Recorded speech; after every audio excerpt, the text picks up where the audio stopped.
보험회사가 어떤 경우에는 치료 목적으로 보고 어떤 경우에는 이게 뭐 미용 목적으로 보냐 이런 기준이라기보다는 네. 그거보다는 보험회사 같은 경우에는 어떤 기준을 만족하면 보험을 줍니다. 이렇게 이해하시는 게 조금 더 이제 편하실 것 같고요. 비밸브 재건술 같은 경우에 지금은 CT나 MRI를 통해서 비밸브의 협착이 객관적으로 확인되는 경우에만 보험금을 지급하고 있는 것으로 알고 있습니다. CT와 MRI만 가지고 비밸브 협착을 완벽하게 판단하기 힘들긴 하거든요.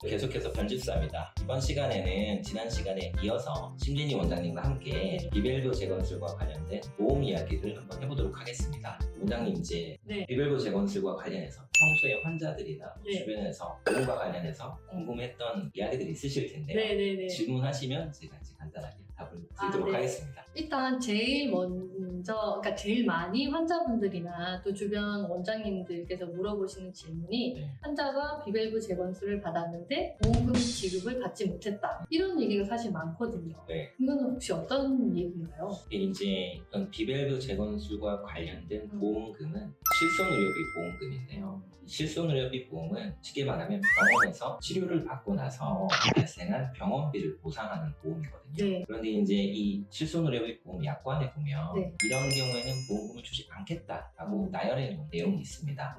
그 내용 중에 가장 이제 대표적인 것이 보험 목적의 시술에 대해서는 보험금을 지급하지 않는다라는 부분이 있거든요. 네. 그래서 이제 환자분들이 비밸브 재건술을 했는데 보험금 청구했더니 보험금을 지급받지 못했다라고 한 거는 보험회사에서 그 환자가 받은 비밸브 재건술이 치료 목적이 아니라 미용 목적의 시술이라고 판단해서 보험금 지급을 이제 거절한 거죠. 그러면 제가 또 궁금한 게요. 보험사가 어떻게 비밸브 재건술이 미용 목적이다, 치료 목적이다를 아는 거죠? 이게 이제 제가 의사분들하고 얘기를 많이 사실 하거든요. 네네. 그러면 이제 정당하게 치료를 하시는 네네. 의사분들이 이게 되게 많이 답답하시는 부분이에요. 그런데 이제 보험회사가 어떤 경우에는 치료 목적으로 보고 어떤 경우에는 이게 뭐 미용 목적으로 보냐 이런 기준이라기보다는 네. 그거보다는 보험회사 같은 경우에 어떤 기준을 만족하면 보험금을 줍니다. 이렇게 이해하시는 게 조금 더 이제 편하실 것 같고요. 비밸브 재건술 같은 경우에 지금은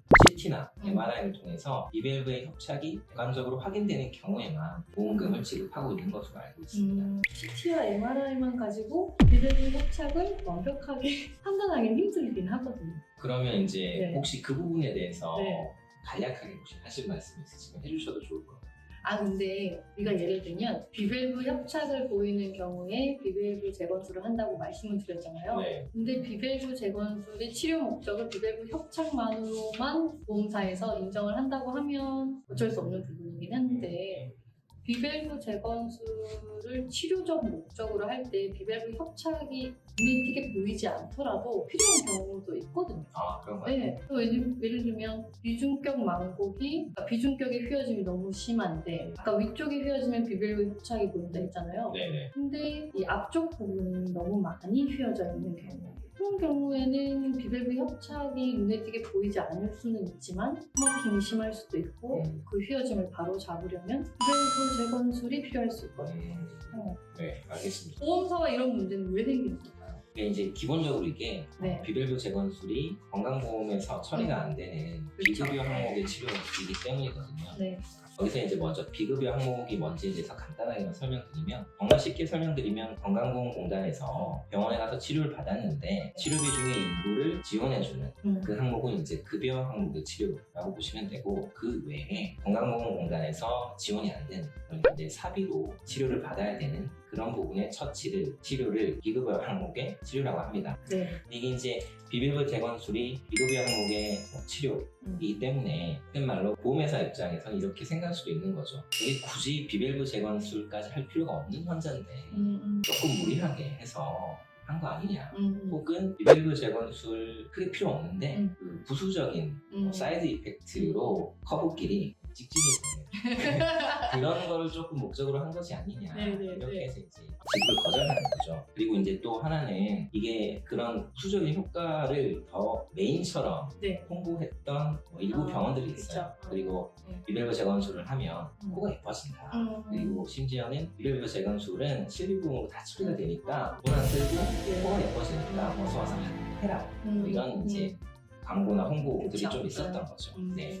비밸브 재건술 고민하고 있는 이제 환자들한테 네. 변호사님께서 혹시 해주실 말씀이 있으실까요? 사실 이거는 이제 의사 선생님이 해야 되는 말씀인데 환자분들이 특별히 내가 뭔가 불편함이 없는데 네. 주변의 이야기를 듣고 조금 부추김을 당해서 병원에 가는 경우가 있어요. 그리고 이제 그 주변 분들이 실비보험에서 다 처리가 될 텐데 이런 얘기를 하면서 조금 이제 등을 떠미는 거죠. 네. 그렇게 병원을 가시면 항상 받지 않아야 될 치료, 이게 받아야 될지 안 받아야 될지 애매한 치료를 받게 되고 그런 경우에 보통 이렇게 보험사하고 분쟁이 발생하는 거거든요.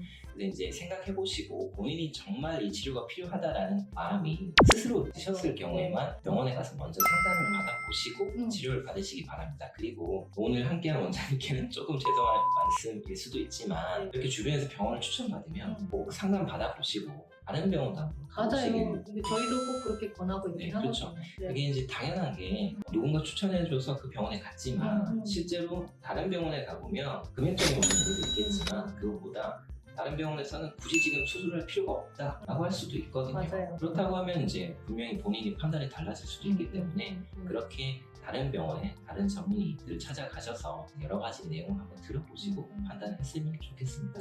네. 그 사실 제가 해야 될 말인데. 그러니까요. 네. 그러면 오늘 이제 이렇게 긴 시간 동안 병원과 비밸브 치료에 대한 의학적인 부분과 네. 제가 도움을 드릴 수 있는 보험에 관련된 이야기를 했는데 네. 원장님께서 오늘 저랑 하시면서 네. 보험 얘기를 조금 들어보니까 어떠셨어요? 일단 제가 약간 클리어하지 못했던 부분들이 좀 더 클리어해진 것 같고 네. 사실 보험이 저희가 잘 알지 못하잖아요. 약관도 너무 많고. 네, 맞습니다. 근데 이제 그 부분에 대해 특히 비밸브 재건술에 대해서 환자분들도 많이 물어보시는데 사실 저희가 잘 모르니까 대답을 잘 못 해드렸는데 오늘 변호사님 통해서 이제 많은 것들을 알게 됩니다.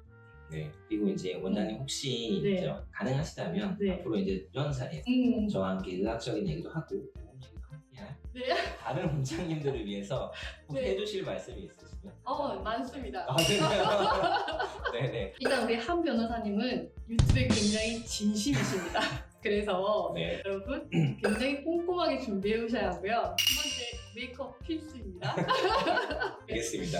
네. 지금까지 이제 유튜브의 진심인 남자 편집자와 함께 S클래스 성형외과의 심진희 원장님과 이형과 비밸브 보험에 관련된 얘기를 해봤습니다. 즐거운 시간이었길 바라고요. 저는 다음번에 다른 영상으로 다시 찾아오도록 하겠습니다. 원장님 고생하셨습니다. 네, 감사합니다. 네.